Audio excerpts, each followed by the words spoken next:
ሚካኤል ማለት ሚካ እጹብ ድንቅ ማለት ነው። ኤል ማለት እግዚአብሔር ማለት ነው። ሚካኤል ማለት እጹብ ድንቅ የሆነ እግዚአብሔር ማለት ነው። ይሄ እጹብ ድንቅ የሆነ እግዚአብሔርን እነሆ ስም የተሸከመ መኑ ከማከ እንዳንተ ያለ ማን ነው የተባለ የእግዚአብሔርን ስም የያዘ ቅዱስ ሚካኤል ሁሉ ጊዜ ሊጠብቀን የታመነ ነው። ሁሉ ጊዜ ሊደግፈን የታመነ ነው። ሁሉ ጊዜ ከዲያብሎስ ቁራኛነት ሊያወጣን የታመነ ነው። ሁሉ ጊዜ በክንፉ ሊጋርደን የታመነ ነው። ሁሉ ጊዜ በብርሃን መስቀሉ ሊባርከን የታመነ ነው።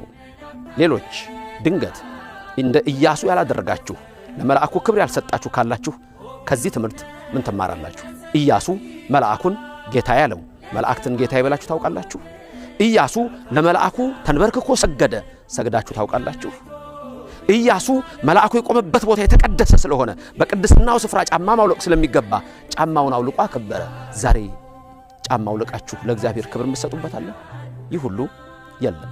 ስለዚህ እግዚአብሔር አምላክ የሰጠን አንድ መንገድ ነችና በዚች መንገድ ውስጥ ሄዳችሁ ይህን ክብር እንድታውና የዘላለም ሕይወት እንድትወርሱ የእግዚአብሔር ቃል ያስተምረናል። በተረፈ ኦርቶዶክሳውያን በኢትዮጵያ ያላችሁ፣ በአፍሪካ ያላችሁ፣ በአረብ ሀገር ያላችሁ፣ በአውሮፓ ያላችሁ፣ በአውስትራሊያ ኒውዚላንድ ያላችሁ፣ በአሜሪካ ያላችሁ፣ በላቲን አሜሪካ ያላችሁ፣ በመላው ዓለም ሁሉ ላላችሁ የቅዱስ ሚካኤልን ጥበቃ ለምትተማመኑ ጥበቃው ከናንተ ጋር ይሁን። የቅዱስ ሚካኤልን አማላጅነት የምትተማመኑ አማላጅነቱ ከናንተ ጋር ይሁን። ከሚያስፈራ ነገር ሁሉ ይሰውራችሁ። የባህራንን የሞት ደብዳቤ ወደ ሕይወት እንደለወጠ በሕይወታችሁ የሞት የሆነውን ነገር ሁሉ ቅዱስ ሚካኤል ፈጥኖ ደርሶ ወደ ሕይወት ይለውጥላችሁ። ባህራንን ከዲያብሎስ እንዳዳነ ከምትፈሩት ነገር ሁሉ ያድናችሁ። ክንፉ ይጋርዳችሁ፣ መስቀሉ ይጠብቃችሁ። በዓሉን በዓለ ሐሴት ያድርግልን፣ በዓለ ትፍሲት ያድርግልን።